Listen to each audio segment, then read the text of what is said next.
जो time period रहेगा उसका कितना दे रखा है, तो पहले जो टाइम पीरियड है वो दे रखा है आपको 27 डेज। ये आपको दे रखा है कि सबसे पहले इनिशियली जो टाइम पीरियड है दैट इज़ 27 डेज, ये आपको गिवन है।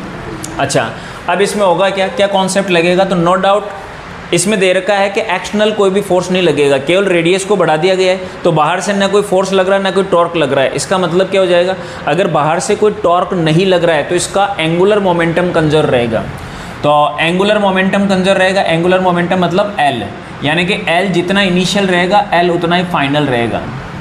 कहने का मतलब अगर नेट फोर्स 0 होता है तो बॉडी सेम स्टेट में होती है, यानी कि उसका मोमेंटम में कोई चेंज नहीं आएगा। Law of conservation of momentum में बताता है कि मोमेंटम सेम रहेगा if net external force is 0। Similarly इसमें बोल रखा है कि अब बॉडी घूम रही है तो फोर्स की जगह अपन बात करेंगे टॉर्क की, और टॉर्क कितना होगा, तो इसमें दे रखा है कि बाहर से कोई भी टॉर्क नहीं लग रहा है, तो अगर बाहर से कोई टॉर्क नहीं लगेगा तो मोमेंटम की जगह एंगुलर मोमेंटम कंजर्व हो जाएगा। ठीक है, ये होता है law of conservation of angular momentum कि इफ नेट टॉर्क आउटसाइड से लगने वाला 0 है तो उस कंडीशन में एंगुलर मोमेंटम कंजर्व रहेगा। अब हमें पता है L जो होता है वो I ओमेगा होता है, दैट इज़ I ओमेगा, और ये भी हो जाएगा I ओमेगा। ये हो जाएगा इनिशियल केस के लिए और ये हो जाएगा फाइनल केस के लिए।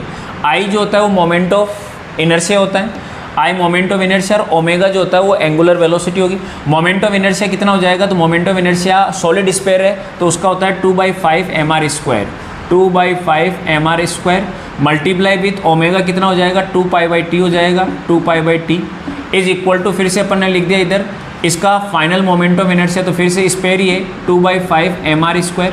अब ध्यान से देखिए 2/5 कांस्टेंट रहेगा, m मास वही रहेगा लेकिन रेडियस डबल कर दी तो 2r का स्क्वायर कर देंगे ये। उसके बाद में मल्टीप्लाई विथ कितना हो जाएगा ओमेगा 2π/t, 2π वो का वही रहेगा, और टाइम पीरियड पहले t1 था और बाद में टाइम पीरियड t2 हो जाएगा। कॉमन चीज़ें कैंसिल आउट हो जाएगी, 2/5 m कैंसिल आउट हो जाएगा, इधर r² है, इधर हो जाएगा 2r का यानी कि 4r², इधर लिखता हूँ ये 4r² बन गया था। अगर ये 4r² बनता है तो r² से r² इधर कैंसिल आउट हो जाएगा, तो इधर हमारे पास बचेगा 4, और 2π से 2π कैंसिल आउट हो गया। ध्यान से देखें इधर क्या बचा, इधर बचा 1/t1, और इधर क्या बचेगा हमारे पास, दैट इज़ 4 और डिवाइड बाई t2, तो t2 कितना हो जाएगा 4 × t1, t2 is equals to 4 times of t1, और t1 कितना दे रखा है अपन को 27 डेज, 27 को इससे मल्टीप्लाई कर दो, ये हो जाएगा दैट इज़ 108।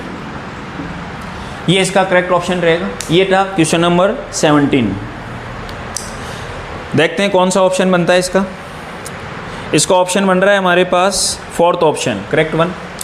ओके, इसके बाद में अपन बात करते हैं नेक्स्ट हमारे पास आ रहा है क्वेश्चन नंबर 18। अगर क्वेश्चन नंबर